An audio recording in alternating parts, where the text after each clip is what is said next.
그러나 저 손 저거 하는 일 뭐 있냐 저거.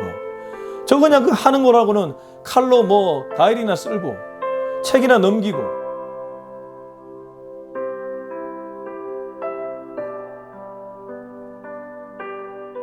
기도하겠습니다. 하나님, 생각보다 많은 사람들을 만나다 보니 하나님을 잊고 지내고 바쁘다는 핑계로 하나님의 말씀을 읽지 못할 때가 많이 있습니다. 그러나 이 아침에도 다시 말씀 앞에 서사오니 우리를 말씀 속으로 들어가게 하시고 그 속에 묻어있는 하나님의 정서를 느끼며 살아가는 오늘 하루 되게 하여 주옵소서. 예수님의 이름으로 기도합니다. 아멘. 네, 오늘은 고린도전서 12장 12절부터 31절까지입니다. 고린도전서 12장 12절부터 31절까지를 같이 읽겠습니다.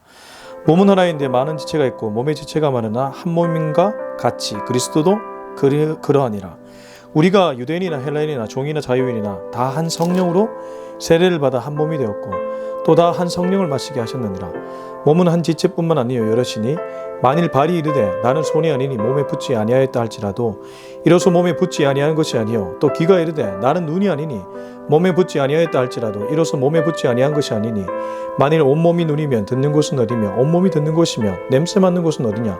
그러나 이제 하나님이 그 원하시는 대로 지체를 각각 몸에 두셨으니 만일 다 한 지체뿐이면 몸은 어디냐. 이제 지체는 많으나 몸은 하나라. 눈이 손들어 내가 너를 쓸 데가 없다 하거나 또한 머리가 발들어 내가 너를 쓸 데가 없다 하지 못하리라. 그뿐 아니라 더 약하게 보이는 몸의 지체가 도리어 요긴하고 우리가 몸에 덜 귀히 여기는 그것들을 더욱 귀한 것들로 입혀주며 우리의 아름답지 못한 지체는 더욱 아름다운 것을 얻느니라. 그런즉 우리의 아름다운 지체는 그럴 필요가 없느니라. 오직 하나님이 몸을 고르게 하여 부족한 지체에게 귀중함을 더하사 몸 가운데서 분쟁이 없고 오직 여러 지체가 서로 같이 돌보게 하셨느니라. 만일 한 지체가 고통을 받으면 모든 지체가 함께 고통을 받고 한 지체가 영광을 얻으며 모든 지체가 함께 즐거워하느니라. 너희는 그리스도의 몸이요 지체의 각 부분이라. 하나님이 교회 중에 몇을 세우셨으니 첫째는 사도요 둘째는 선지자요 셋째는 교사요 그 다음 능력을 행하는 자요 그 다음 병 고치는 은사와 서로 돕는 것과 다스리는 것과 각종 방언을 말하는 것이라. 다 사도이겠느냐 다 선지자이겠느냐 다 교사이겠느냐 다 능력을 행하는 자이겠느냐 다 병 고치는 은사를 가진 자이겠느냐 다 방언을 말하는 자이겠느냐 다 통역하는 자이겠느냐. 너희는 더욱 큰 은사를 사모하라. 내가 또한 가장 좋은 길을 너희에게 보이리라. 아멘. 네, 오늘은 고린도전서 12장 12절부터 31절까지의 말씀입니다. 오늘 말씀은 고린도 교회가 당면한 문제를 정확하게 해결할 수 있는 해결책입니다. 사실 고린도 교회는 얼마나 많은 문제가 있어 왔습니까? 우상 제물 문제, 그리고 각 분파로 나누어져서 서로 옳다고 여기는 분쟁, 뿐만 아니라 그들은 음행 문제에도 완전히 노출되어 있었습니다. 진짜 문제투성이 교회였습니다. 고린도 교회만 그러합니까? 우리가 속한 지금 교회는 어떻습니까? 우리 가정은 어떻습니까? 나는 어떠합니까? 내 속에도 얼마나 많은 번민과 고민들이 있습니까? 근데 오늘 바울은 고린도 교회에 가장 최고의 해결책을 이 고린도전서 12장 12절부터 31절에서 말해주고 있습니다. 이른바 바울의 교회관, 교회론이자 우리의 갈등을 해결할 수 있는 궁극 해결책입니다. 12절입니다. 몸은 하나인데 많은 지체가 있고 몸의 지체가 많으나 한 몸임과 같이 그리스도 그러하니라. 우선 바울은 교회를 몸으로 비유하고 있습니다. 교회는 그리스도의 몸이라고 표현하지 않습니까? 그럼 머리는 누구입니까? 그리스도입니다. 그래서 교회를 이해할 때 가장 중요한 공식이 있습니다. 교회 주인이 예수님인 건 이미 많은 그리스도인이 알고 있는 사실인데 몸으로 비유할 때 바로 머리가 예수님이라는 겁니다. 교회의 머리가 예수님이라는 겁니다. 왜 이것이 중요합니까? 여러분, 머리가 어떠한 역할을 하는 곳입니까? 우리 온몸을 관장하는 곳입니다. 머리에는 뇌가 있습니다.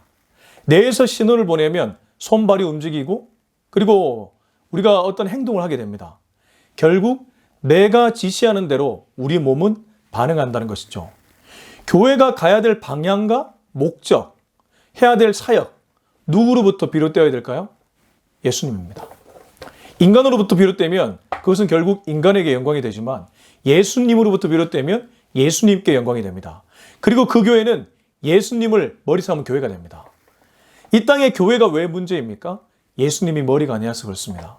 고린도 교회가 왜 문제였습니까? 예수님이 머리가 아니어서 그렇습니다. 좀 더 직설적으로 표현하면 사람이 주인 노릇해서 그렇습니다. 이렇게 얘기합니다. 몸은 하나인데 많은 지체가 있고 몸의 지체가 많으나 한 몸인과 같이 그리스도 그러하니라. 사실 이 말씀에는 몸과 머리에 아주 서로 간에 상보적인 역할을 얘기하고 있습니다. 몸은 하나인데 많은 지체가 있죠. 한 사람의 몸을 가리켜서 통칭해서 몸이라 하지만 그 사람의 각 부위를 뜯어보면 다양한 부위가 있는 것처럼 교회가 그러하다는 겁니다. 교회의 소그룹 안에 얼마나 다양한 사람들이 모여 있습니까? 여러분이 속한 소그룹에 나와 다르고 어떻게 저렇게 생각하지? 라고 생각하는 사람들 있지 않습니까? 근데 그 사람들이 어우러져서 모인 곳이 교회입니다. 전체는 교회라면 각 사람은 다 지체라는 것이죠. 이게 유기체적 교회를 보여주는 정확한 그림입니다. 13절, 우리가 유대인이나 헬라인이나 종이나 자유인이나 다 한 성령으로 세례를 받아 한 몸이 되었고 또 다 한 성령을 마시게 하셨느니라. 그래서 바울은 첫 번째는 예수님의 머리됨과 교회의 몸됨을 표현했다면, 그리고 몸과 지체의 유기체적 관계를 얘기했다면, 이제 13절에서 두 번째로 중요한 얘기를 꺼냅니다. 성령입니다. 이 몸이 모두 다 어디로 기결되냐 하면 성령으로 기결된다는 거예요. 손도 성령, 발도 성령, 손톱도 성령, 발톱도 성령, 오장육부도 다 성령으로 기결된다는 겁니다. 왜냐하면 우리 모두가 성령을 마셨기 때문입니다. 한 번만 더 읽어보겠습니다. 우리가 유대인이나 헬라인이나 종이나 자유인이나 다 한 성령으로 세례를 받아 한 몸이 되었고 또 다 한 성령을 마시게 하셨느니라. 당시 고린도 교회에 유대 그리스도인과 헬라 그리스도인이 있었습니다. 완전히 달랐습니다. 유대인들은 기독교로 개종을 했지만 여전히 율법 지향적이었습니다. 헬라인들은 기독교로 개종을 했지만 여전히 스토아 철학 지향적이었습니다. 좀 더 쉽게 표현하면 자신들이 살아온 삶의 환경, 가치관이 여전히 그들을 작동시켰다는 겁니다. 분명히 그들은 거듭났습니다. 성령을 만나서 예수님을 믿는 그리스도인이 되었습니다. 심지어 종이나 주인이나 자유인이나 종이나 모두 성령을 받았습니다. 그러나 그들이 살아온 가치관과 삶에 형성된 배경들이 여전히 그들의 마음을 움직이고 그들의 행동을 자극시켰다는 것이죠. 그래서 싸우게 됐다는 겁니다. 지금 교회도 똑같습니다. 그래서 바울이 내리는 처방전은 모두가 어디로 가야 되냐? 성령으로 가야 된다는 겁니다. 너희가 성령으로 세례받았고 성령을 마시지 않았냐? 우리 몸속에 성령의 DNA가 흐르지 않느냐? 한 성령으로 거듭난 교인들 아니냐? 왜 싸우느냐? 왜 내면의 갈등이 있습니까? 내 내면의 갈등이 왜 있습니까? 육의 본능과 영의 본능이 다투는 것인데 더 들어가면 성령께 민감하게 반응하지 않고 옛 자아가 나를 이끄니까 문제가 되는 것이죠. 결국 정답은 성령 충만입니다. 교회도 교회의 리더들이나 소그룹에 모인 사람들이 한 명 한 명 성령으로 기결되고 성령으로 충만하면 다툼이 사그라집니다. 이른바 은혜의 정서가 흐르기 때문입니다. 바울은 고린도 교회가 이렇게 되기를 원했던 것이죠. 14절부터 17절까지 쭉 읽어보겠습니다. 몸은 한 지체뿐만 아니요 여럿이니 만일 발이 이르되 나는 손이 아니니 몸에 붙지 아니하였다 할지라도 이로써 몸에 붙지 아니한 것이 아니요 또 귀가 이르되 나는 눈이 아니니 몸에 붙지 아니하였다 할지라도 이로써 몸에 붙지 아니한 것이 아니니 만일 온몸이 눈이면 듣는 곳은 어디며 온몸이 듣는 곳이면 냄새 맡는 곳은 어디냐. 앞서 말했던 몸과 지체의 관계를 한 번 더 설명하는데 발이 나는 손이 아니니까 나는 몸에서 좀 떨어져 나가야 되겠다 라고 말하면 안 되죠. 발이 나는 손이 아니기 때문에 떨어져 나간다 그러면 다 죽는 것입니다. 하나님 나라의 백성들이 나는 제가 너무 싫어. 그렇다고 하나님 나라를 떠나면 나도 죽고 그도 죽는 것이죠. 참 무서운 이치입니다. 그래서 귀가 이르되 귀는 난 눈이 아닌데 난 몸에 붙지 않았으면 좋겠다. 그렇다고 몸에 붙지 않은 것이 아니죠. 그래서 예수님도 신약시대에 와서 이런 말씀을 하셨던 것 같습니다. 알곡과 가라지를 그냥 두라고 했습니다. 심지어 교회 안에도 사실 거듭나지 못한 사람들이 있을 수 있습니다. 아니 이 메시지를 듣는 우리들이 그러할 수도 있습니다. 언제나 두려운 마음으로 긴장된 마음으로 구원을 이뤄가야 될 것입니다. 분명히 구원받았지만 두렵고 떨리는 마음으로 구원을 이뤄간다는 것은 그 가치가 워낙 크기 때문에 언제나 구원받은 백성답게 살아내기 위한 몸부림을 치라는 뜻 아니겠습니까? 그렇기 때문에 우리 안에 가라지가 누구인지 모릅니다. 함부로 뽑아내서는 안 된다는 것이죠. 만일 온몸이 눈이면 듣는 곳은 어디며 온몸이 듣는 곳이면 냄새 맡는 곳은 어디냐. 하나님이 신묘막측하게 인간을 만드셨습니다. 코는 냄새 맡고 귀는 듣고 눈은 봅니다. 손은 만지고 어떤 일을 행합니다. 발은 걷고 어떤 곳을 향해 나아갑니다. 이 모든 것들이 서로 조화롭게 움직일 때 이 몸이, 우리의 몸이 제대로 기능을 다하는 것이겠죠. 교회도 똑같습니다. 아무리 약해 보이는 지체가 있다고 할지라도, 아무리 강해 보이는 지체가 있다고 할지라도 교회는 그 사람의 강함과 그 사람이 약함 때문에 움직이는 곳이 아니란 거죠. 그래서 교회를 일컬어 다양성 가운데 통일성을 향해 나아간다, 이런 표현을 씁니다. 정말 다양한 사람들이 모여 있는데 예수님이라는, 성령이라는 한 곳을 향해 나아가기 때문에 통일성을 향해 나아간다는 것이죠. 이것이 교회의 굉장히 중요한 특징입니다. 이걸 놓쳐버리면 다 놓쳐버린 것입니다. 그리스도를 좋아할 수 있습니다. 여기서 말하는 그리스도는 당시 고린도 교회가 좋아했던 그리스도파, 그리스도와 직접 계시를 주고받는다고 해서 그들은 약간 은사 중심적이었습니다. 은사를 따를 수 있습니다. 율법, 말씀을 따를 수 있습니다. 저마다 각자가 좋아하는 영역이 좀 더 은혜 받는 통로가 다를 수 있습니다. 그러나 그런 사람들이 모인 곳이 교회라는 것이죠. 존중해 주는 겁니다. 상호 존중의 원리죠. 18절, 19절, 20절까지 연달아 읽겠습니다. 그러나 이제 하나님이 그 원하시는 대로 지체를 각각 몸에 두셨으니 만일 다 한 지체뿐이면 몸은 어디냐? 이제 지체는 많으나 몸은 하나라. 이게 바로 다양성 가운데 통일성에 향해 나아가는 원리를 얘기해 주고 있죠. 저마다 옳다고 여기면 다양함만 있습니다. 근데 그 다양함을 묶어주는 코어가 있습니다. 그게 바로 교회의 머리 대신 예수님이자 교회 교인들이 거듭나게 만든 성령님이자 그 교회를 이끌어 가시는 하나님, 삼위일체 하나님입니다. 여기에 눈을 보고 여기에 귀를 기울이면 교회의 문제가 해결될 수 있다는 뜻입니다. 이제 21절부터는 또 다른 교회의 작동 원리에 대한 얘기를 합니다. 쭉 읽어보겠습니다.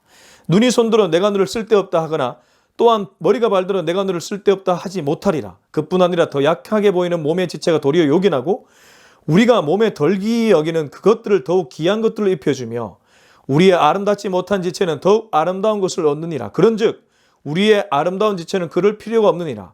오직 하나님이 몸을 고르게 하여 부족한 지체에게 귀중함을 더하사 몸 가운데서 분쟁이 없고 오직 여러 지체가 서로 같이 돌보게 하셨느니라. 하나님의 교회 다스리는 방식입니다. 하나님이 우리를 다스리는 방식이라는 겁니다. 어떻게 다스립니까? 25절의 핵심이죠.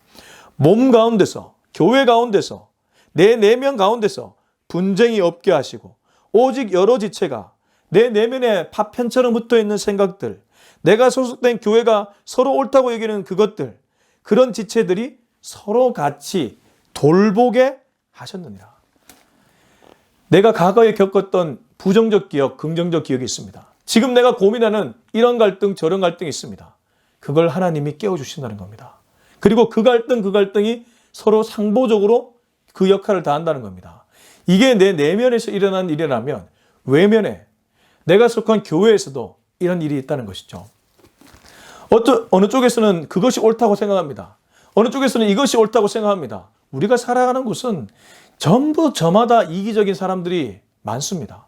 그런데 한꺼풀에 눈을 더 떠야 된다는 것이죠. 영적인 눈을 뜨고 교회에 대한 눈을 딱 뜨면 네가 있어야지 내가 되구나. 또 내가 있어야지 네가 되구나. 이 눈이 뜨인다는 것이죠. 예전에 제가 아는 어떤 목사님이 지나가면서 이런 얘기를 저한테 했는데 그 말이 지금도 귓가에 쟁쟁합니다. 스쳐가는 인연도 소중하게 생각해라. 우리는 사실 목적 중심적이고 내가 원하는 욕망 중심적이면 사람을 쉽게 놓칩니다. 주변을 쉽게 놓칩니다. 하찮게 여길 수가 있다는 뜻입니다. 스쳐가는 인연도 소중하게 생각하라는 게 저는 어떤 의미에서 제 인생 철학이 되었습니다. 그래서 교회에서 걸려오는 전화 한 통도 어떻게 하면 이분의 원하는 거를 좀 들어드릴까 고민하며 받습니다. 저만 그러하겠습니까? 이 메시지를 듣는 우리 모두가 그래야 될 줄로 믿습니다. 여러분, 한 사람 한 사람이 교회입니다. 그 사람의 존재가 나의 존재입니다. 그 사람의 존재 목적이 나의 존재 목적입니다. 하나님이 그 사람을 통해 내게 메시지를 보내주십니다. 하나님이 그 사람을 통해 함께 교회를 만들어 가십니다. 이게 하나님의 통치 방식이란 거죠. 그래서 21절에 보면 눈이 손더러, 나는 눈이니까 얼마나 많은 것을 보고 정확하게 보고 내가 본 눈으로 말미암아 네 인생이 설계되지 않냐. 그러나 저 손 저거 하는 일 뭐 있냐 저거. 저거 그냥 그 하는 거라고는 칼로 뭐 가일이나 쓸고 책이나 넘기고 그거 하는 거 뭐 있냐.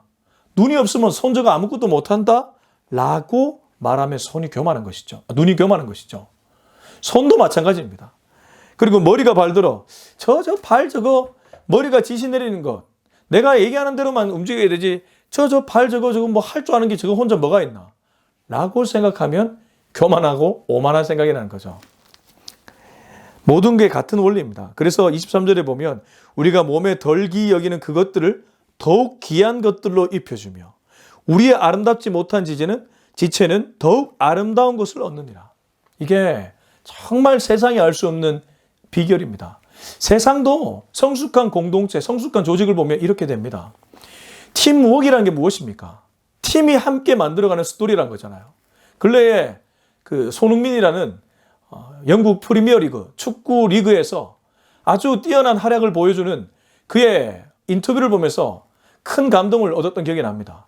그는 자신이 득점 왕을 할 수 있는 아주 좋은 그런 과정 중에 있었습니다. 실제로 엊그저께 득점 왕을 먹었습니다. 그런데 그가 득점 왕을 타이틀을 따기 전에 했던 인터뷰를 보면 언제나 그에게는 팀이 먼저였습니다. 팀 동료들도 그런 손흥민을 얼마나 좋아하는지 여러 군데에서 나타났습니다. 바로 이것이 교회 아닐까요? 나의 어떠함보다, 나의 어떠한 욕망보다, 내가 생각하는 가치관보다 함께 어우러져 가면서 함께 지어져 가는 것을 소중하게 여길 줄 아는 그런 넉넉한 마음. 그래서 속을 줄도 알고 젖을 줄도 알아라. 예전에 대가족들은 이런 정신을 가지고 있었던 것이죠. 형이 동생을 나무랄 수는 있겠지만 동생보다 너무 앞서가면 때로 동생을 보면서 보듬어주고 동생을 이끌어주고 동생도 때로 형을 보면서 시기 질투가 나지만 형의 코칭을 받으면서 또 함께 일어서고 이런 것이 대가족 아닙니까? 바로 그 얘기를 하는 것이죠. 그래서 바로 이 25절 몸 가운데서 분쟁이 없고 오직 여러 지체가 서로 같이 돌보게 하셨느니라. 이게 궁극의 해결책이라는 겁니다.